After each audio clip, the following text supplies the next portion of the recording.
we don't blame our parents. They did the best with what they had. And, some of what they had was unhealthy. Yeah.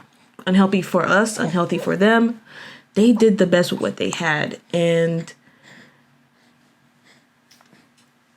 we have the onus on us to take what they did and then go even further. And recognizing, I think we have more of a privilege to look back and see this is what we need to do. Yeah. This is what they did, what worked, what didn't work. Mm-hmm. And then recognizing what do we want to break? What curses do we want to break?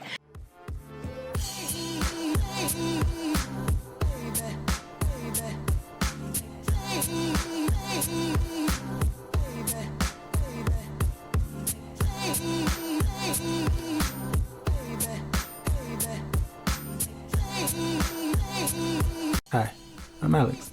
And I'm Grace. We are two trauma survivors who are married. And just learning how to love, grow, and heal together. Thank you for joining our podcast, Love and Grace. Hey, welcome back to our show. You will be hearing some cooing and some cute noises in the background. That is Jedediah. If you saw our update, you saw that I gave birth. You'll see that my face is slightly less swollen than in the last episodes.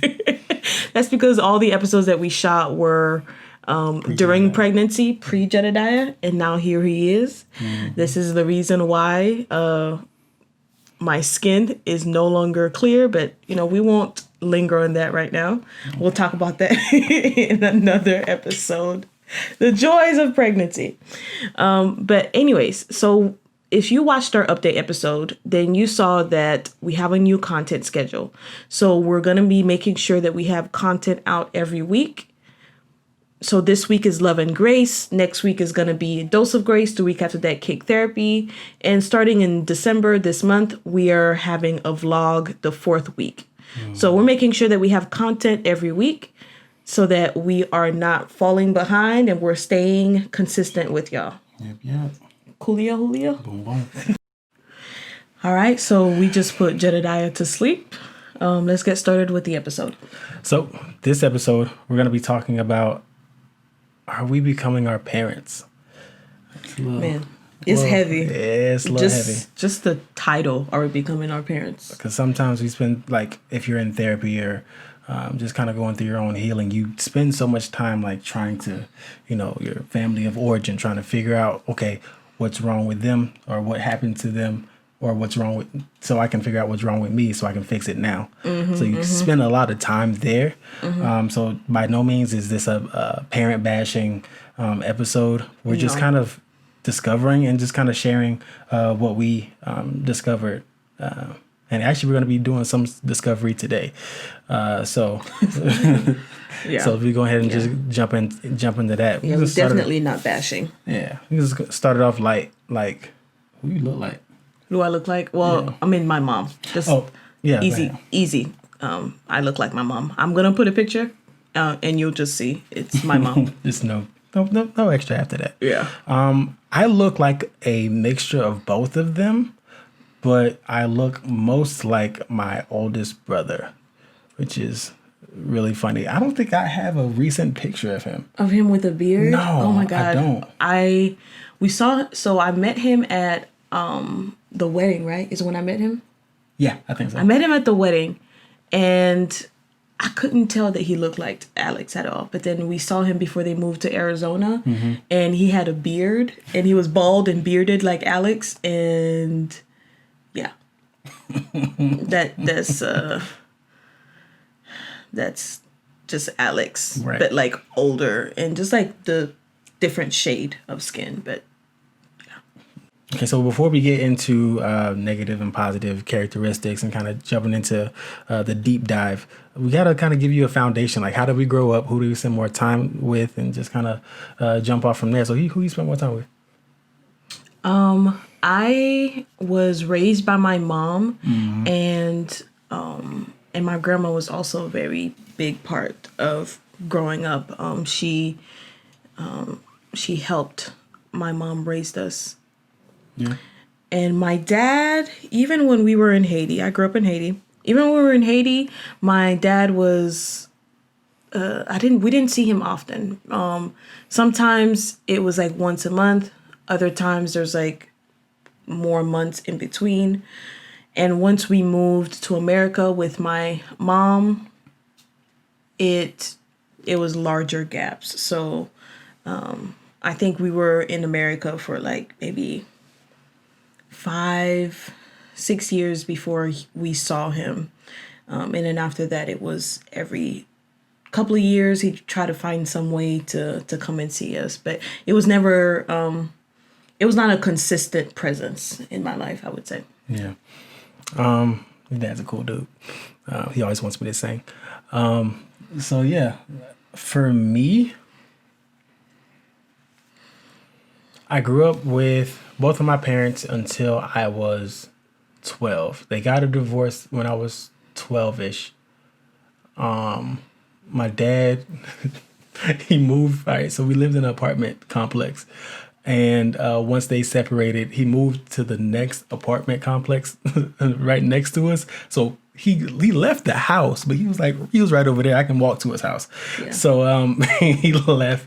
And so I would go back and forth. Like I would stay at his house when I got home from school. And then I would go home when my mom got home from work. And then we kind of just do it like that. And then I just ended up living with my dad. I think I was causing some trouble, or like I was definitely getting not suspended from school, but in school suspension from school a lot of times. Mm-hmm. So I would have to she was like, you got to go to your daddy. That's why she sent you to go live with your dad? She sent me across the street to my daddy's house. At that point, he was still across the street? Yes. It's like, yeah, go live with your daddy. So I'm like, okay. So I started living with him. Then my dad got remarried. And then we moved out to suburbs in Carrollwood, which is a culture shock. That was a whole other thing. So we moved out to Carrollwood, and then I was living with him, and my stepmom, and then my other brothers and sisters that came from my stepmom's side. So that's how there's 8 of us. Yay! So what are you number again? I am 7. Number 7. Oh, Kaale, yeah. 8. Okay, cool. So, that's kind of my upbringing. So I spent a lot of time with my dad. And then I would have kind of the opposite, you know, how you would be a single mom and then you would have like a weekend dad. I had a all the time dad and a weekend mom. So it was pretty cool. Like she was, you know, just fun mom, just doing the stuff on the weekend and then kind of like dropping me off on Sunday. So that was kind of that dynamic until I turned 18. Then I got kicked out of my dad's house. And then I lived with my mom. So that was kind of my thing. Yeah. You actually summarized that really well. Yeah. You did. Because I've heard you say it before. Mm-hmm. And I was wondering how you were going to summarize that. Yeah. And I was like, you did that really well. I mean, there's a lot of like nuances in between. There is, for sure. Yeah. To summarize that up. So what positive characteristics did you get from living with your mom? Are we going to talk about the living parent, or like, are we going to take turns with each of them? Yeah, take turns with each of them. Okay, so we'll do our moms first. Yeah. Okay. Moms with my dad. Oh, whoever you lived with? Mm-hmm. Okay, let's do that. So, my mom, you know, it's so interesting. When I grew up, I idolized my mom. Like, I thought the sun and the moon set, like, at my mom's feet. And that's often the way when you have a single parent. Either you have like a really loving, worshiping relationship with them, or you have like a really hostile, like, relationship with them. There's like no in between with the single parent. But for me, I was I was just under my mom all the time as a little kid. And it's so interesting when you ask that question, what is a positive characteristic I get from my mom? When I turned 18 and I moved out of the house to college, much of my journey was separating my mom's identity from my own.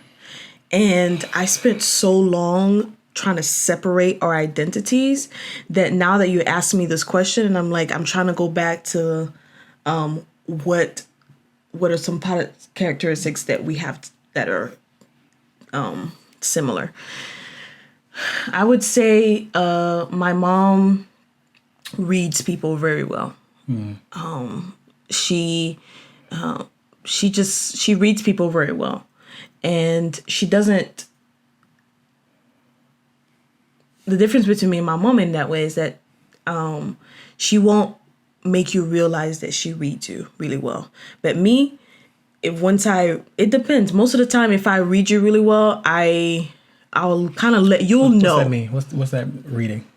Like, I can see your personality. I think it's pretty self-explanatory. I can read you pretty well. Another thing from my mom I think I get is her love of God, and like she has just like really intimate relationship with God, and she like God is real to her. It's not just this God above the earth who's like tells her what to do. It's not like that. It's more like it's a real relationship, and I got that from my mom. Also my facial expressions, man. It's hilarious to me. I'll be looking like a video or a picture, and I'm like, oh, my mom does that. You know what I just did? My mom probably does that. So it's those. I think that's enough. Okay. I'm trying to think of more, but I think I'm good. So that's you pops. Well, your turn. Whoever you lived with. Okay. Positive characteristics that I got from my dad. Mine is more DNA than anything. It's just like positive characteristics that I got from my dad was just kind of the when I'm motivated to work, I do my job very well. The other side is from my mom, where sometimes I just don't like to work. So that's the, like, when I'm there and I'm like, I want to do this and I'm trying to get to it, like with editing or doing any of those things, like, yeah, I'm gonna try to get to it. But like, if I don't want to do it, then I'm not going to do it. So that's one of the positive things that I got from my dad, is like how to work. Sense of duty. Yeah, sense of duty, and like, okay, if I need to do it, then I'm gonna do it, and I'm gonna get it done. And just kind of have it, which also has a negative connotation to it, because I don't want anybody to get in the way of that, even the person I'm doing it for. Anyway, we'll talk about that. So yeah, so it's kind of backwards. So that's one thing that I did get from my dad. Also, just like, I just rated picked his brain when it came to music, learning what he liked, so his taste, you think? 100%. Yeah. 100%. That's why my era is R&B from 68 to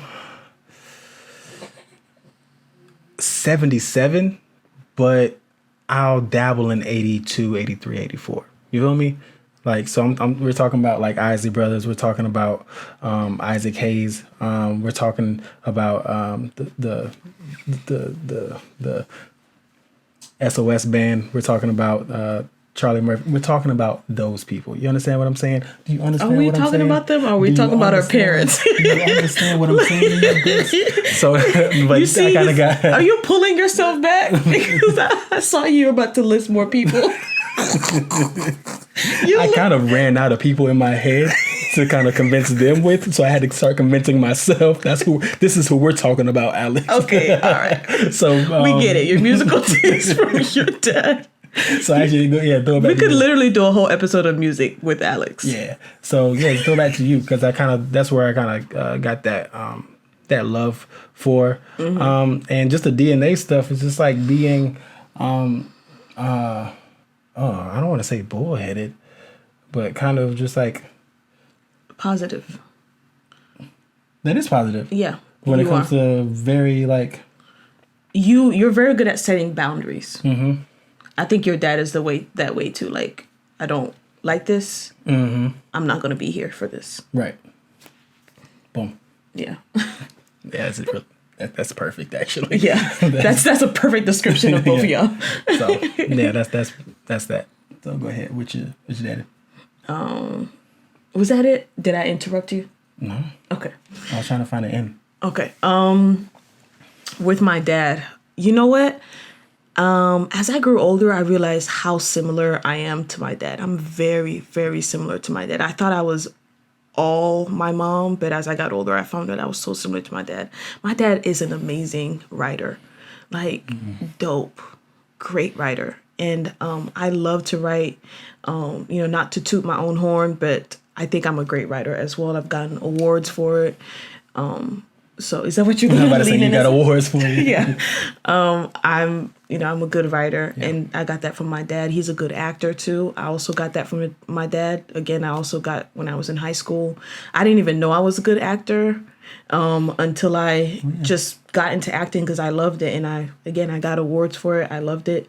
My love of film from my dad, my love of politics. Actually, my mom has that too. When she was younger, they both were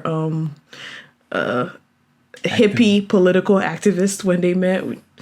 But my dad is still very involved, and when I tell you I love politics, I love it. I love understanding just how governmental systems work, and I can read laws day in and day out. I love that. What else do I get from my dad?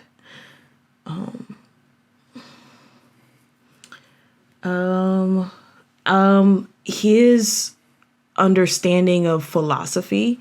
I love philosophy, and he has just a great understanding for love of literature. I love literature.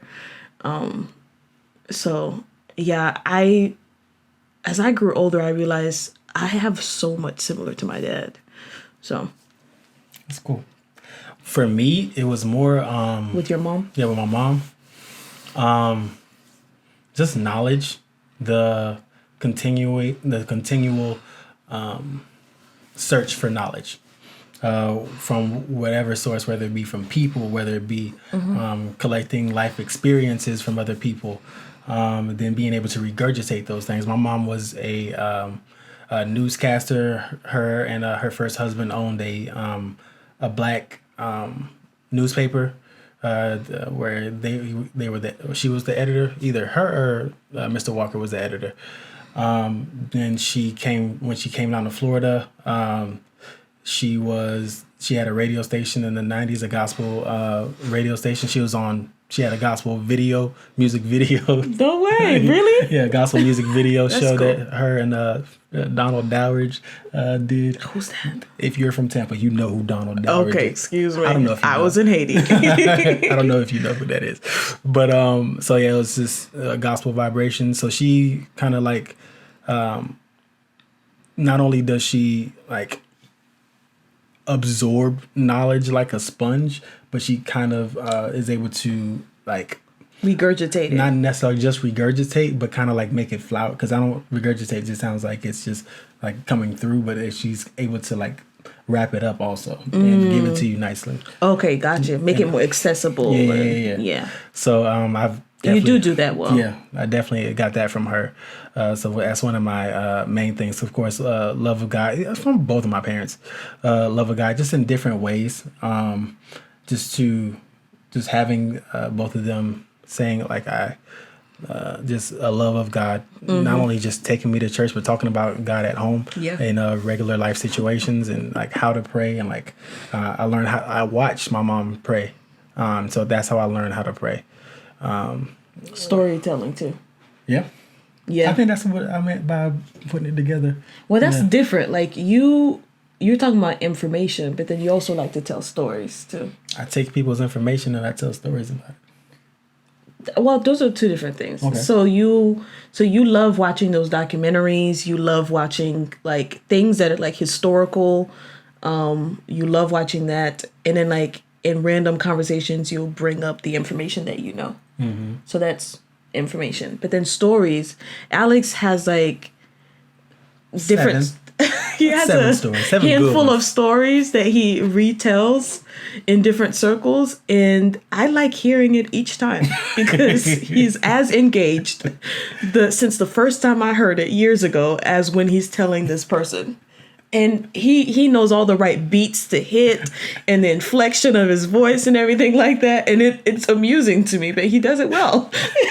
I think you get that from your mom. 100%. I'm thinking about all the stories that she's told with the same enthusiasm every time since I was from 5 to 31. It's so great. Yeah, 100%. Yeah. So, okay, we got to jump into it. Negative. The negative stuff that you feel like you got from each parent. From my mom, I should have said from the positive is that she loves. When she loves, she goes all the way in.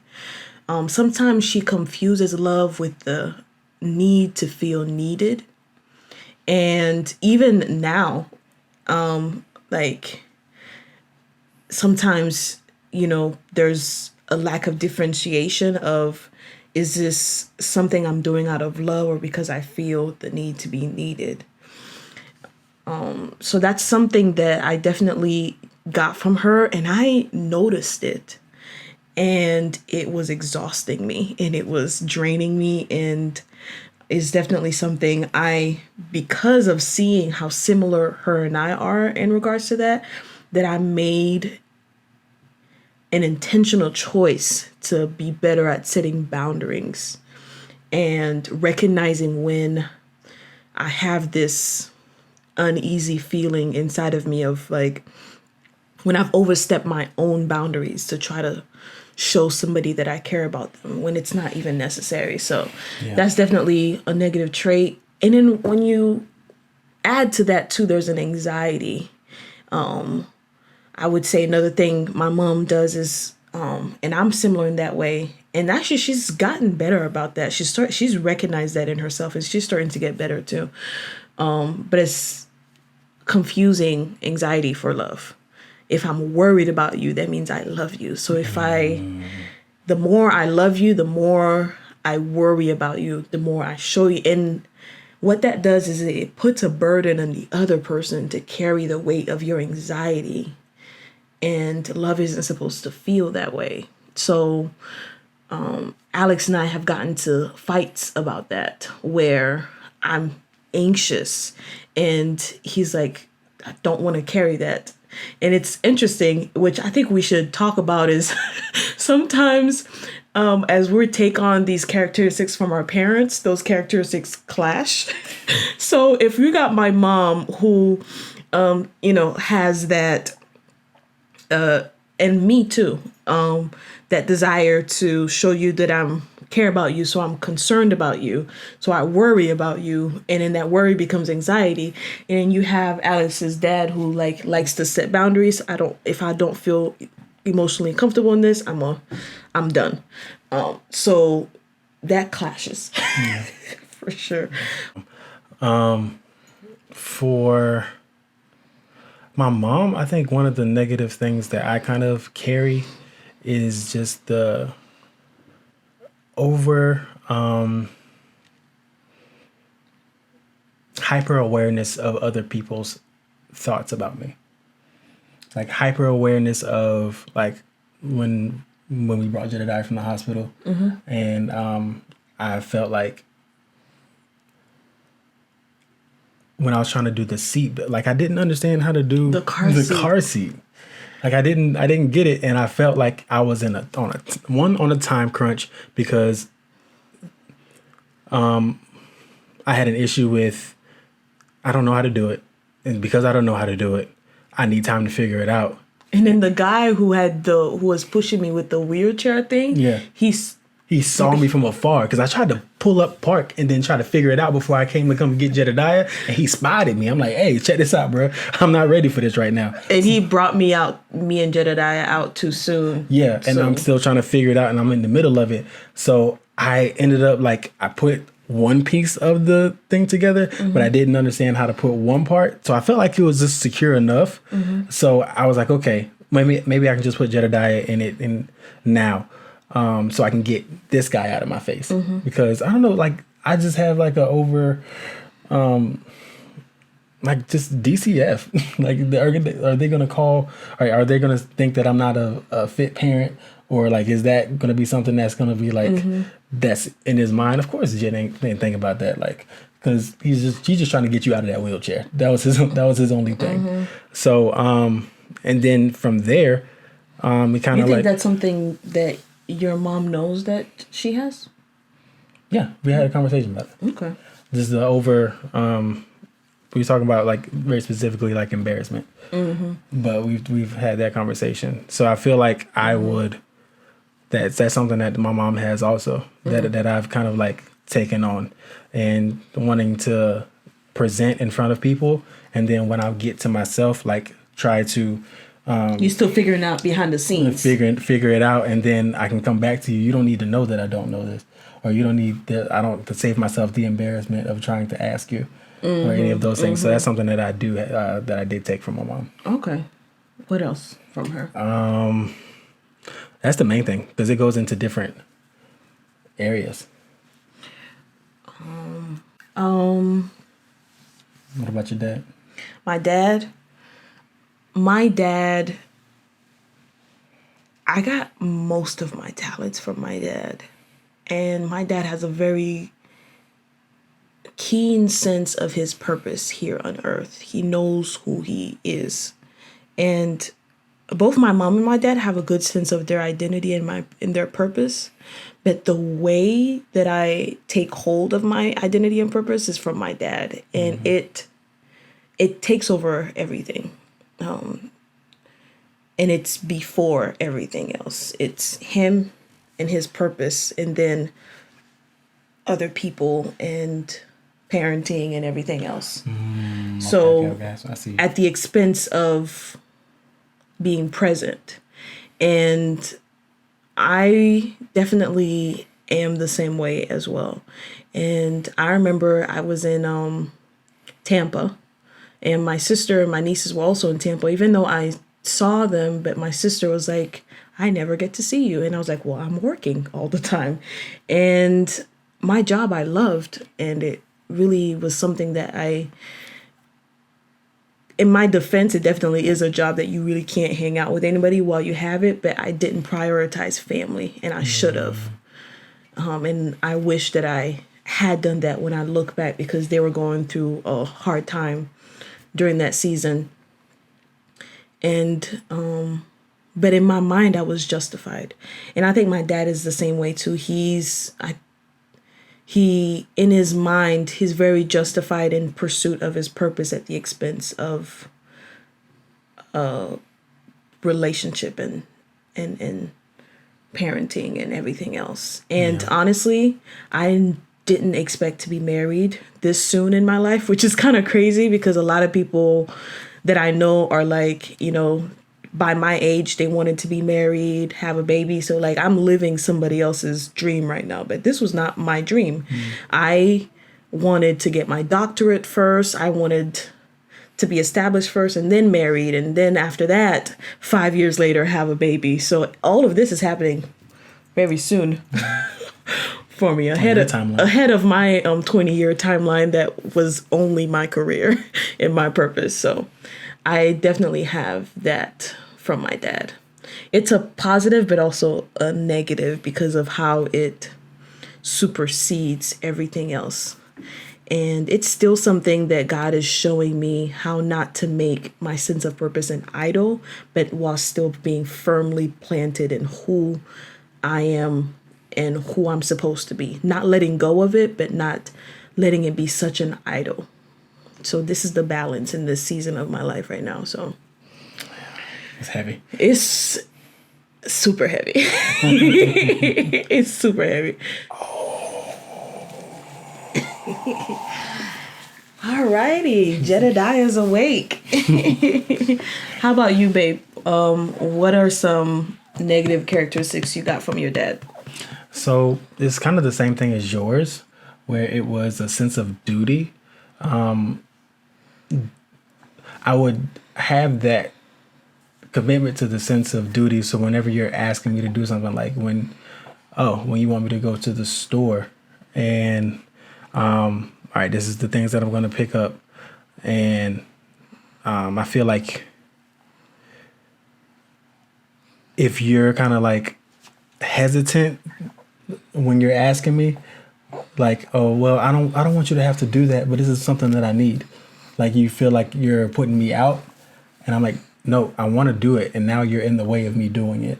So now I have to bypass you, like block you out to do the thing that you're asking me to do, which is kind of backwards because it doesn't make sense for me to like to block you out to try to make you happy. You know what I'm saying? Mm-hmm. So that's one of those things. Or I remember when we were friends, and so sometimes I wouldn't eat. Yeah. And Alex would be so concerned with the fact that I'm not eating that he's angry at me. So now I'm feeling the weight of his anger, but it's just like, I love you, I care about you, go eat. Yeah. But your desire to see me do well, you'll get angry at me. Yeah, 100%. So. And that's another thing, just anger in general. And it was a part of my kick therapy subject where it's just blowing up and just anger in general, like low rumbling and waiting to erupt. Mm-hmm. And it's kind of the identity of my family. Anger. Yeah, just anger in general. And just waiting for an opportunity to unleash it. So I go deeper into that in the kick therapy episode 2. But that's one of the main things I think that yeah. Oof. That's so heavy. Yeah. So that's one of the main things that I got from my dad. And it's like, I'll talk about that later on. But I think that and I don't blame him for any of it. Like, of course I have to deal with it. I have to like go to therapy to like heal from it. Mm-hmm. But like, he told me himself, he was like, I didn't know how to be a man by the time you guys came around. So the little bit of stuff that I was doing to the little bit of stuff, hey, what's up, boy? The little bit of things that I was doing, he said that he was this far, and he was like this far away, and because he made like little progress, this is where he needed to be, but because he made that progress, he felt like he was doing something, but it wasn't being recognized, so he just kept moving forward and trying, and that can be frustrating. Mm-hmm. That can be extremely frustrating, and a part of the progress that he's trying to make is trying not to like this anger thing that he has coming from, just coming up from grandfather all the way down. So it's kind of like, I get it. Mm-hmm. Like, and he's been doing a lot better. Yeah. He's been doing a lot better as I get older. Yeah. So now I got to figure out how, from this point, like picking up that ball, if like what I'm supposed to do with it, because like it's on me. Mm-hmm. It's on all of us. Mm-hmm. So that's kind of. I think what I like about what you're saying is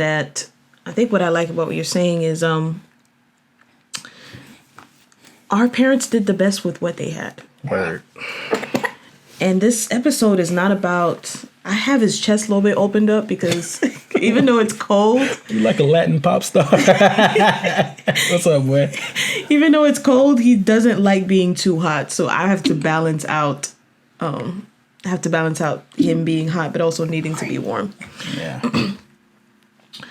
I think what we're really trying to say is that we don't blame our parents.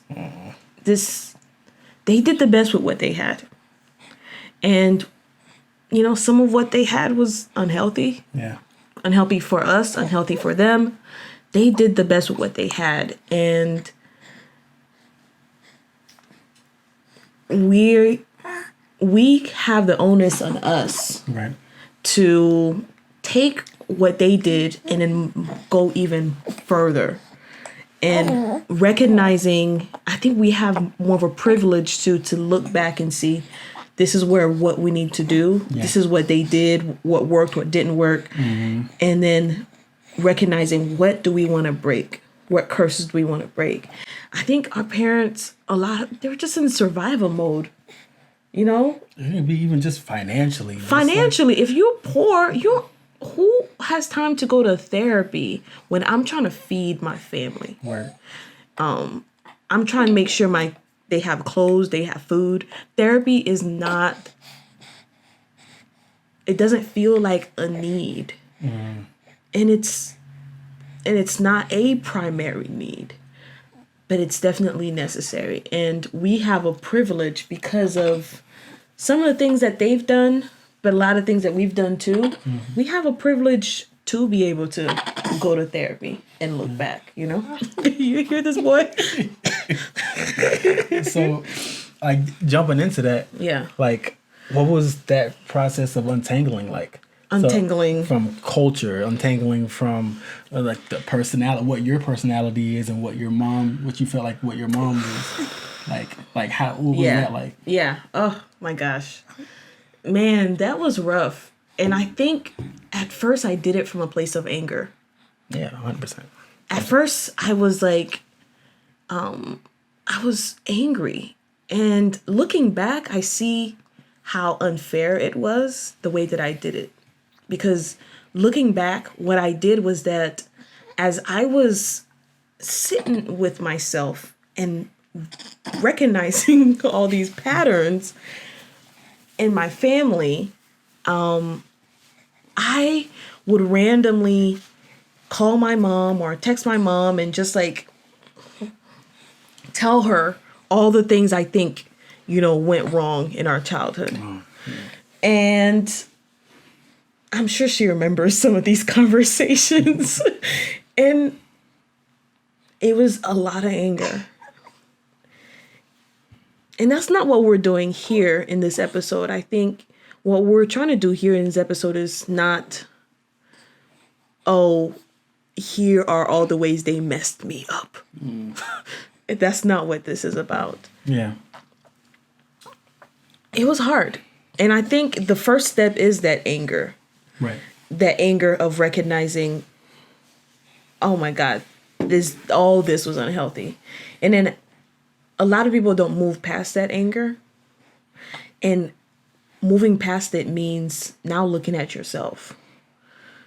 Because you've internalized some of this. And now what? Now what? And that self-awareness. And once you have that self-awareness, some people move past anger. They're at self-awareness, but they don't move past self-awareness.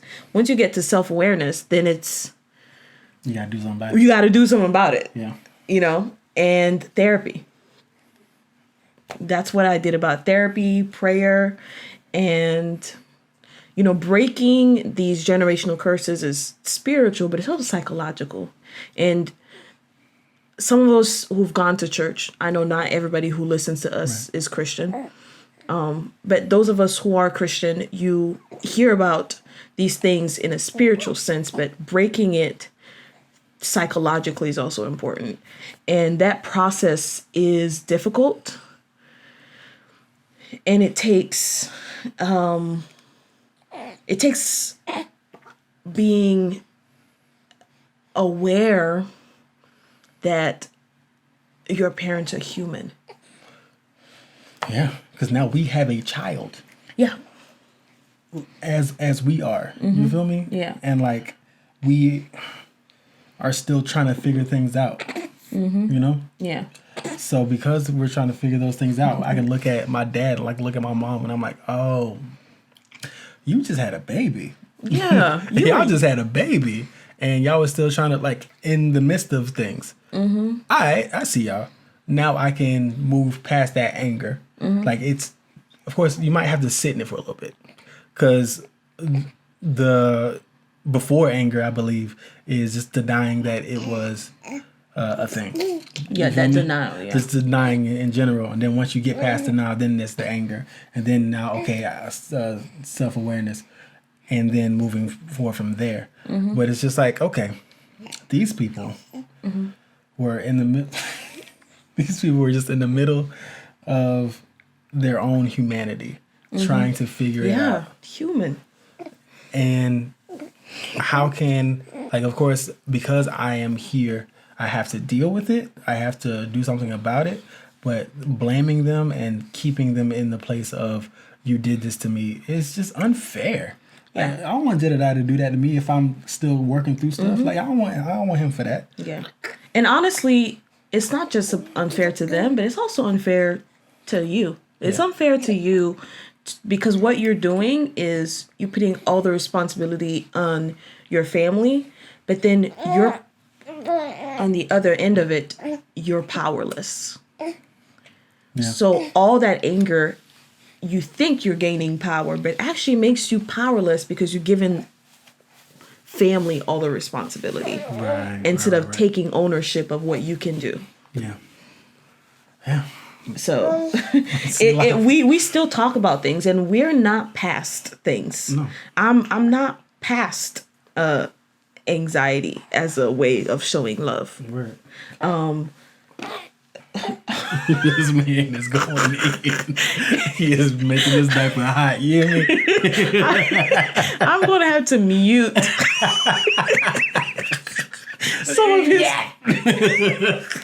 of his. You won't hear this, but he is farting and doing so much right now. I'm gonna have to mute it for the sake of those who just listen. Like, you shouldn't have to be. You shouldn't have to do this. I'm subjected to this. Wow, man, that next question I don't want you to ask. Okay, well, what's your journey to forgiveness like? Why did you ask it? With my mom, my journey to forgiveness was in recognizing her humanity. Mm-hmm. With this, like I said, with a single mom, there's two extremes. Either you really worship them or you have a contentious relationship with them and hostile relationship with them. And what's that balance? So I went from worship to, like, you know, as I was growing older, you know, now that I think about it, like, I just think about my mom having raised all these kids. I'm her last. And just like getting thrown everything you did wrong. I just think about that. And but those conversations were necessary. Yeah. Even though I probably didn't do them in the right way sometimes, but those conversations were necessary.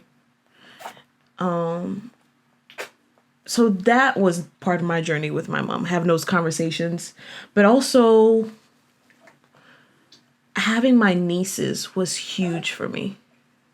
Yeah. Even before Jedediah, with my nieces, just being a part of their lives, me and my sister talked about this. When they were born and just being a part of their lives, I realized, oh my God, I don't want to pass on any messed up thing to them. And that was my first realization of parenting, was being an auntie and just being intentional about that and recognizing that, I'm sorry, but we're going to mess our kids up no matter what. Now, try as you may. Try as you may, you're going to mess them up. Yeah. Either if you are a good parent and you are loving, you shelter them, you protect them, guess what? They're going to be in a therapist's couch talking about they were too sheltered. And then if you're, what is it? Oh boy, that was, that we're watching this Bible study. We're watching this Bible study about forgiveness. And then one person talked about their family who didn't have any forgiveness at all, so they learned not to forgive people. And this dude talking about, my dad forgave me too much. And me and Alex looked at him like, I wish Jedediah. No, it was valid. No, man, it was valid. I wish Jedediah would be like, my mom loved me too much. My mom forgave me too much. I wish he would. It was valid because he was saying that every time he would do something, his dad would forgive him, so he felt like he can do whatever he wanted. That's true. But okay, kind of like, I did come to this realization with my nieces, but I kept having this epiphany over and over again. But that was one of the times me and Alex was like, wow, really? Yeah.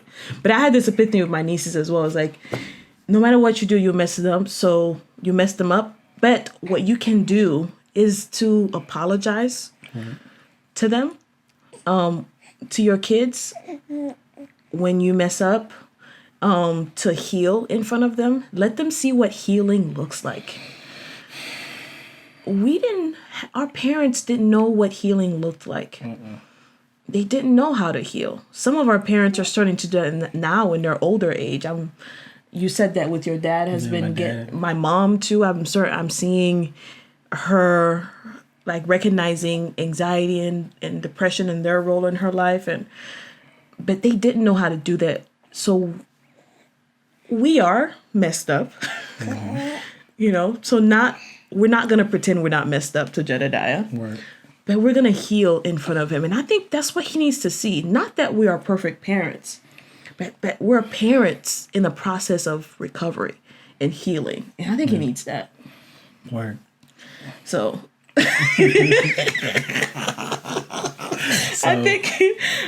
think that I feel like we have more to say. I feel like we need to do another episode on this. Think so? Yeah, we definitely need to do part 2 of this. Okay, you want to stop it right here? Let's do our ending question. So which imperfect TV or movie parents that you admired? I'll start first.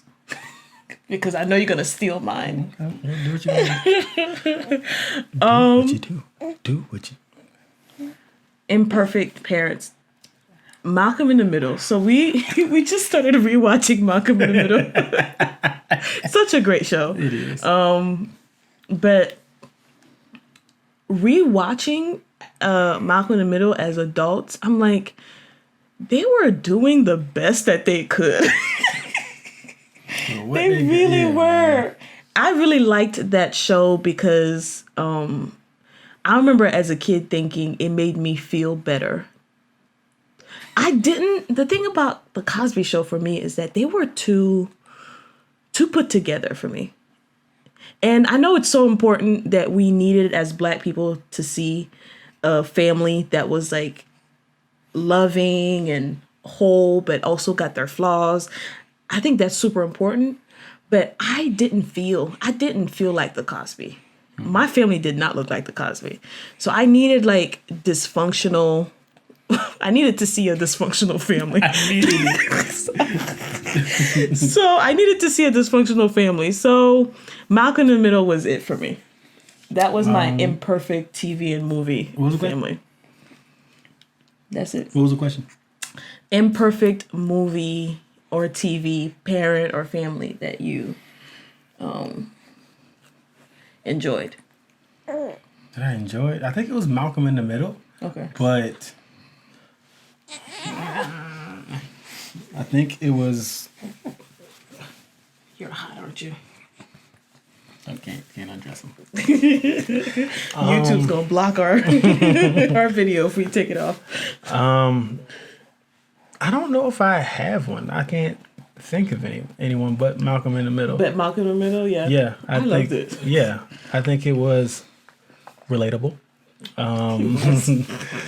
And just them, like I would see, like Hal. I like the episodes with Hal. Kaale was the mom. Like with the dad. He was just like, when he was doing that power walking, he had his own dreams outside of his children. And sometimes he felt like his kids would kind of got in the way of it. So this man had a whole...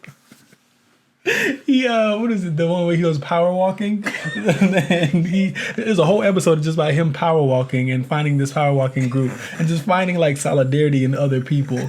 But it's just like super. Like I think Malcolm in the Middle for sure, 100%.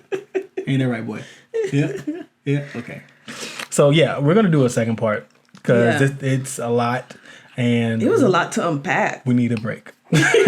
So let's go ahead and do that, and then next Love and Grace we'll go ahead and jump back into it, and then this gives us more time to give you, so we don't glaze over some things. We can actually kind of like talk it out for ourselves. Like I said, we're going to discover in this.